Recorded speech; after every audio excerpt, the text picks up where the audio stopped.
बापरे, हे काय आहे? आली तू? बरं झालं. आमच्या महाराणींचं सामान घेऊन जा जाताना तू घेऊन जा तुझ्या बरोबर. ती आता जाताना फक्त एकच छोटीशी बॅग घेऊन गेली, पण तिला कसं सगळ्या वस्तू इकडच्या अगदी व्यवस्थित वेगवेगळ्या बॅगांमध्ये भरायला लागतात ना, म्हणून म्हटलं सगळ्या वस्तू भरल्या आहेत, घेऊन जा, आणि तो उगीच डाग लागतील आमच्याकडे. आई अगं तिचं माहेर खूप वेगळं आहे आणि हे माहिती आहे ना आपल्याला. याबद्दल आपण बरेच वेळा बोललोय.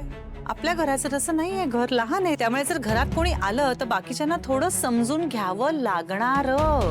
ती कुठल्या वातावरणात वाढली, असं छोट्या छोट्या गोष्टींवरून तू सुद्धा तिच्याशी वाद घालतेस की नाही, तिला एकटीला ब्लेम करू नकोस.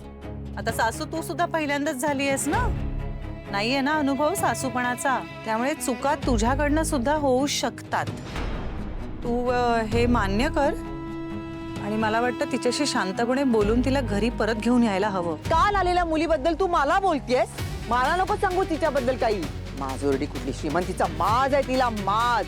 अशी वागत असते आणि घरामध्ये काही करत नाही, नुसती बसलेली असते मैद्याच्या गोळ्यासारखी. आणि पैसा उठ सूट नुसते पैसे उधळत असते. दर 2 मिनिटाला तिचे पार्सल येत असतात ऑनलाईन वरनं. आणि बरं, हे सगळं स्वतःसाठी बरं का? घरासाठी 2 वस्तू तरी मागवल्यात का? त्यांच्या सुनेनं विचारा जरा. कशाला हव्यात नवीन गोष्टी? विचार तुझ्या आईला, विचार कशाला हव्या. तिनं काय करावं अशी अपेक्षा होती. बरं, जमेल तसं ती सगळं करते ग. स्वयंपाक सुद्धा शिकली असती ती, पण ही तिच्याशी नीट वागली असती तर ना. अरे बापरे, एवढं सगळं बोललात ना, तर मग ते पण सांगा. आईस्क्रीमचं ते सांगा ना. ते 9,500चं आईस्क्रीम मागवलं होतं ते सांगा ना. कसे पैसे उधळले होते ते. महिनाभराचं वाण सामान येतं आपल्या घरामध्ये 9,500चं.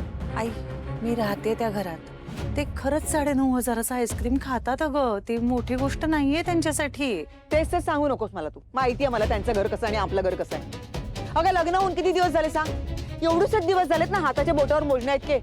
तुला एवढ्या दिवसामध्ये पण सासू बरोबर चांगलं वागता आलं नाही. आता माझी सहनशक्ती देखील संपलीये. ज्या घरामध्ये सासूला किंमत नाहीये तिथे ती मुलगी टिकूच शकत नाही. अगं रोहनचं आंटीचं लग्न पण लवकरात लवकर मोडणार आहे बघ तू. काय?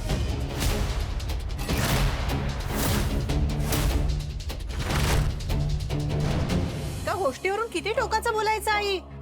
नाही अगं, मनस्तापाशिवाय तिनं दुसरं काही मला दिलेलंच नाहीये ना. काही काम करतायत, बस नुसतं मिरवायला पाहिजे असतं. ही अशी सून असते का कुठे कधी?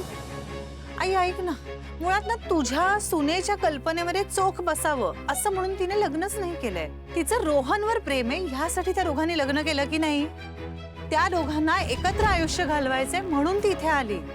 कळतंय का तुला? येतंय ना लक्षात? तू मला काय हे सगळं ऐकवू नकोस हा. हेच असले स्वार्थी विचार ना तीच करू शकते, कळलं? आणि काहीच तर करता येत नाहीये तिला. काय करते ती? हा, नुसती बसून असते एका जागेवरती, नुसतं मिरवायला पाहिजे असं तिला बाहेर जाऊन.